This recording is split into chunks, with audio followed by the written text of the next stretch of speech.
Sir ನಮಸ್ತೆ. ನಮಸ್ಕಾರ sir, ನಾಳೆ ಒಂದು ಶ್ರೀರಾಮನವಮಿ ವಿಶೇಷವಾಗಿ ಒಂದು ವಿಜೃಂಭಣೆಯಾದ ಒಂದು ಕಾರ್ಯಕ್ರಮ ಹಮ್ಮಿಕೊಂಡಿದ್ದೀರಾ, ಅದರ ಬಗ್ಗೆ ಏನಾದರೂ ವಿಶೇಷವಾಗಿ?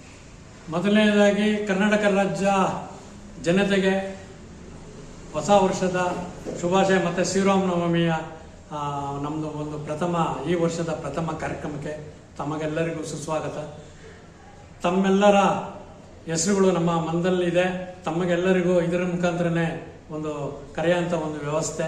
ದಯಮಾಡಿ ಬೇಜಾರು ಮಾಡ್ಕೊಳ್ದಲೆ, ಫೋನ್ ಮಾಡಿಲ್ಲ ಅದಿಲ್ಲ ಅಂದ್ಕೊಳ್ದಲೆ ದಯಮಾಡಿ ಈ ಕಾರ್ಯಕ್ರಮಕ್ಕೆ ನಾಳೆ ಬರಬೇಕಾಗಿ ಎಲ್ಲರಿಗೂ ಮೊದಲನೇದಾಗಿ ಒಂದು ವಂದನೆಗಳನ್ನ ತಿಳಿಸ್ತಾ, ವಿಶೇಷವಾಗಿ ಕರ್ನಾಟಕ ರಾಜ್ಯ ಧಾರ್ಮಿಕ ದೇವಸ್ಥಾನಗಳ ವಿಭಾಗ ಇಡೀ ರಾಜ್ಯದಲ್ಲಿ 18 ವರ್ಷದಿಂದ ಸತತ ಪ್ರಯತ್ನ ಪಟ್ಕೊಂಡು ಆಮೆ ನಡಿಗೆಯಲ್ಲಿ ನಡ್ಕೊಂಡು ಬರ್ತಾ ಇದೆ. ಇದು ಒಂದು ಚಿಕ್ಕ ಮಗು ಇತ್ತು, ಇವತ್ತು ಒಂದು ದೊಡ್ಡ ಮಟ್ಟದಲ್ಲಿ ಬೆಳೆಸೋಕ್ಕೆ ತುಂಬ ಶ್ರಮ ವಹಿಸಿ ಇಡೀ ಜಿಲ್ಲಾ ಮಟ್ಟ, ತಾಲೂಕು, ಹೋಬಳಿ, ಗ್ರಾಮಾಂತರ ಮಟ್ಟದಲ್ಲಿ ರಾಜ್ಯ ಪ್ರವಾಸಗಳು ಮಾಡಿ ಎಲ್ಲ ನಮ್ಮ ಕೈಲಾದಷ್ಟು ಗ್ರಾಮಾಂತರ ದೇವಸ್ಥಾನಗಳು, ಹೋಬಳಿ ಮಟ್ಟದ, ಜಿಲ್ಲಾ ಮಟ್ಟದ ದೇವಸ್ಥಾನಗಳನ್ನೆಲ್ಲ ಒಂದು ಅಭಿವೃದ್ಧಿ ಪಡಿಸೋಂಥ ಕೆಲಸನ ನಾವು ಸತತವಾಗಿ ಪ್ರಯತ್ನ ಪಟ್ಕೊಂಡು ಕೋಟ ಶ್ರೀನಿವಾಸ ಸಾಹೇಬರು ಧಾರ್ಮಿಕ ಸಚಿವರಾಗಿದ್ದಾಗ ತುಂಬ ಅನುಕೂಲತೆಗಳನ್ನೆಲ್ಲ ಮಾಡಿಕೊಟ್ರು. ಮತ್ತು ಶಶಿಕಲಾ ಜೊಲ್ಲೆ ಅವರು ತುಂಬ ಅನುಕೂಲತೆಯನ್ನು ಮಾಡಿಕೊಟ್ಟಿದ್ದಾರೆ. ಈಗ ರಾಮಲಿಂಗಾರೆಡ್ಡಿ ಸಾಹೇಬರು ಅವರು ನಮ್ಮ ಜೊತೆಗೆ ಕೈ ಜೋಡಿಸಿ ಮುಜರಾಯಿಗೆ ಒಳಪಡದೆ ಇರುವಂಥ ದೇವಸ್ಥಾನಗಳನ್ನ ಜೀರ್ಣೋದ್ಧಾರ ಮಾಡೋಂಥ ಕೆಲಸನ ನಮ್ಮ ಕರ್ನಾಟಕ ರಾಜ್ಯ ಧಾರ್ಮಿಕ ದೇವಸ್ಥಾನಗಳ ವಿಭಾಗ ಪ್ರತಿ ವರ್ಷದಂತೆ ಈ ವರ್ಷವೂ ಒಂದು ಶ್ರೀರಾಮನವಮಿಯ ಒಂದು ಕಾರ್ಯಕ್ರಮನ ಇಲ್ಲೇ ಮಾಗಡಿ ಮೇನ್ ರೋಡು ಕೈಗಾರಿಕಾ ನಗರ ಅನ್ಸೂಯ ಆಶ್ರಮದಲ್ಲಿ ನಾಳೆ ಮಧ್ಯಾಹ್ನ 12 ಗಂಟೆ ಮೇಲೆ ಕಾರ್ಯಕ್ರಮ ಆಯೋಜನೆ ಮಾಡಿದ್ದೀವಿ. ಇದಕ್ಕೆ ಪೂರ್ಣ ಬೆಂಬಲವಾಗಿ, ಆದರೆ ಬೆಂಬಲ ಅನ್ನೋದಕ್ಕಿಂತ ಹೆಚ್ಚಾಗಿ ಇಲ್ಲಿ ಯಾವುದೇ ನಮಗೆ ಪಕ್ಷ ಭೇದ ಭಾವ ಇಲ್ಲ. ಮತ್ತು ನಾವು ಎಲ್ಲೂ ಒಂದು ಡೊನೇಟ್ ಕಲೆಕ್ಟ್ ಮಾಡಿ ನಾವು ಕೆಲಸ ಮಾಡ್ತಾ ಇಲ್ಲ. ಇದು ನಮ್ಮ ಸ್ವಂತ ಧಾರ್ಮಿಕ ವಿಭಾಗದ ವತಿಯಿಂದ ಒಂದು ಕೆಲಸ ಚಿಕ್ಕದಾಗಿ ಚೊಕ್ಕದಾಗಿ ಕೆಲಸ ಮಾಡ್ಕೊಂಡ್ಬರ್ತೇವೆ ನಮ್ಮ ಶಕ್ತಿ ಅನುಸಾರ. ಇದನ್ನ ಎಲ್ಲ ಇವರು ನಮಗೆ ಕೈ ಜೋಡಿಸಿ ಉತ್ತಮವಾದ ಕೆಲಸ ಮಾಡ್ತಾ ಇದ್ದೀರಾ ಅಂತ ನಮ್ಮ ಪ್ರಿಯ ಕೃಷ್ಣ ಸಾಹೇಬ್ರು ಇರ್ಬೋದು, ಕೃಷ್ಣಪ್ಪ ಸಾಹೇಬರು, ಇವರೆಲ್ಲರೂ ನಮಗೆ ಬೆನ್ನು ತೊಟ್ಟಿ ಆಶೀರ್ವಾದ ಮಾಡಿ ಈ ಕಾರ್ಯಕ್ರಮನ ಲಾಸ್ಟ್ ಟೈಮು ಕಾರ್ಯಕ್ರಮ ಮಾಡಿದಾಗ ಯಶಸ್ವಿ ಮಾಡಿಕೊಟ್ರು, ನಿಂತ್ಕೊಂಡು ಮಾಡಿಕೊಟ್ರು. ಈ ವರ್ಷನೂ ಅದಕ್ಕೆ ಒಂದು ನಮ್ಮ ಬೆನ್ನಿಂದ ನಿಂತ್ಕೊಂಡು ಒಂದು ಪೂರ್ಣ ಸಹಕಾರ ಕೊಟ್ಟಿದ್ದಾರೆ.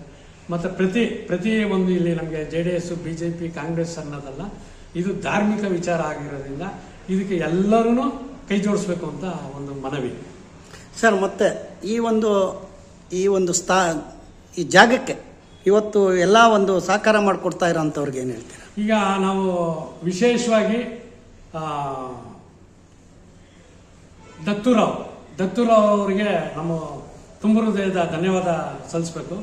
ದತ್ತೂರಾವ್ ಕುಟುಂಬ, ನಮ್ಮ ಜಿತೇಂದ್ರ ಅವರು, ರಂಗಣ್ಣ ಅವರು,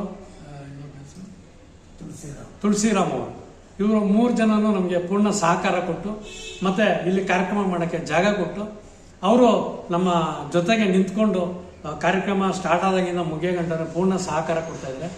ಇದರಲ್ಲಿ ಹೆಚ್ಚಾಗಿ ನಮಗೆ ಒಡನಾಟ ಜೀತೇಂದ್ರ ನಾವು ಯಾವುದೇ ಕಾರ್ಯಕ್ರಮ ಮಾಡ್ತೀವಿ ಅಂದರೆ ಇಲ್ಲ ನೀವು ಮಾಡಿ, ನಿಮ್ಮ ಜೊತೆ ನಾವಿದ್ದೀವಿ ಅಂತ ಇಲ್ಲಿ ಆಶ್ರಮದ ಒಂದು ಜಾಗದ ವ್ಯವಸ್ಥೆಗೆ ಪೂರ್ಣ ಸಹಕಾರ ಕೊಡ್ತಾ ಇದೆ. ನಾಳೆ ಎಷ್ಟು ಜನ ಸೇರ್ಬೋದು ಸರ್ ಅಂದಾಜು? ನಮ್ಮ ಎಲ್ಲರಿಗೂ ಒಂದು ಮಾಹಿತಿ ಕೊಟ್ಟಿದ್ದೀವಿ. ಈಗೂ ಒಂದು ಲೈವ್ ಮುಖಾಂತರ ಮಾಹಿತಿ ಕೊಟ್ಟಿದ್ದೀವಿ.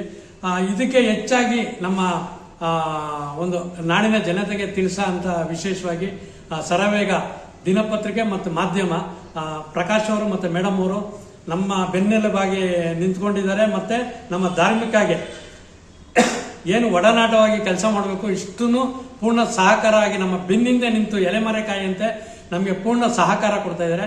ನಾಳೆ ಒಂದು 300ರಿಂದ 500 ಜನ ಸೇರೋ ಚಾನ್ಸಸ್ ಇದೆ. ಇಲ್ಲಿ ನಮ್ಮ ಒಂದು ಶಕ್ತಿ ಅನುಸಾರ ಚಿಕ್ಕದಾಗಿ ಚೊಕ್ಕವಾಗಿ, ಇಲ್ಲಿ ಯಾವುದೇ ರಾಜಕೀಯ ಪ್ರೇರಣೆ ಇಲ್ಲ, ಒಂದು ಧಾರ್ಮಿಕ ವಿಚಾರ ಅಷ್ಟೇ. ಇಲ್ಲಿ ದೇವಸ್ಥಾನಗಳ ಒಂದು ಕಾನ್ಸೆಪ್ಟಲ್ಲಿ ನಾಳೆ ಒಂದು 500 ಜನಕ್ಕೆ ನಮ್ಮ ಒಂದು ಕಾರ್ಯಕ್ರಮ ಆಯೋಜನೆ ಮಾಡ್ಕೊಂಡಿದ್ದೀವಿ. ಅದ್ರ ಮೇಲೆ ಏನು ಸೇರ್ತಾರೋ ಭಗವಂತನ ಇಚ್ಛೆ.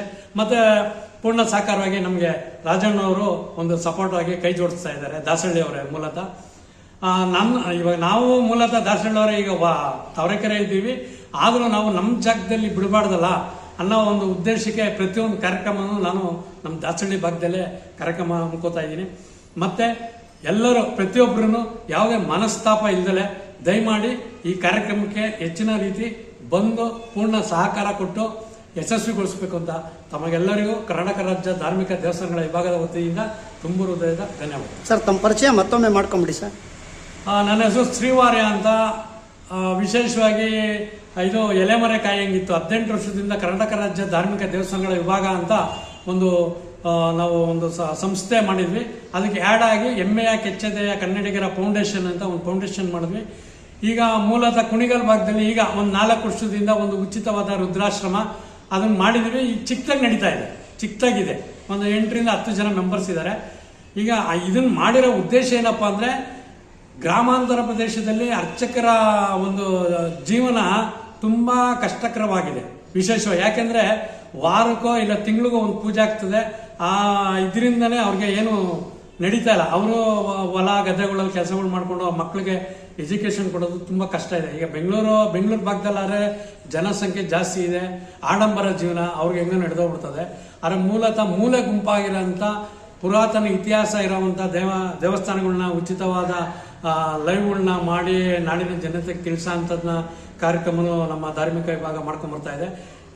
ವಿಶೇಷವಾಗಿ ಅರ್ಚಕರ ವಯಸ್ಸಾದ ತಂದೆ ತಾಯಿಗಳಿಗೆ ಅಂತಾನೆ ನಾವು ಮಾಡಿದ್ದೀವಿ.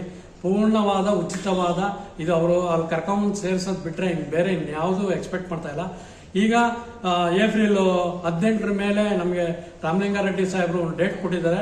ಆ ಮಕ್ಕಳ ಎಜುಕೇಶನ್ಗೋಸ್ಕರ ಅಂದ್ರೆ ಅರ್ಚಕರ ಮಕ್ಕಳಿಗೆ, ಗ್ರಾಮಾಂತರ ಪ್ರದೇಶದಲ್ಲಿರೋಂಥ ಅರ್ಚಕರ ಮಕ್ಕಳಿಗೆ ಅವರು ಯಾಕಂದ್ರೆ ಓದಿಸಕ್ಕೆ ಆಗ್ತಾ ಇಲ್ಲ, ಇಲ್ಲಿ ನಮ್ಮ ಆಶ್ರಮದಲ್ಲಿ ಓದಿಸೋ ಅಂತ ಒಂದು ವ್ಯವಸ್ಥೆನ ನಾವು ನಿಮಗೆ ಅದನ್ನು ಮಾಡ್ಕೊಡ್ತೀವಿ ಬನ್ನಿ ಅಂತಲೂ ಒಂದು ಡೇಟ್ಸ್ ಕೊಟ್ಟಿದ್ದಾರೆ. ಆ ಡೇಟಲ್ಲಿ ಭೇಟಿ ಮಾಡಿ ಅವರು ಏನು ನಮಗೆ ಮಾರ್ಗದರ್ಶನ ಕೊಡ್ತಾರೆ ಅದ್ರ ಮುಂದಿನ ನಡಿಗೆ ಅನ್ನೋದನ್ನ ಒಂದು ಕಾರ್ಯಕ್ರಮ ಹಮ್ಮಿಕೊತಾ ಇದ್ದೀವಿ.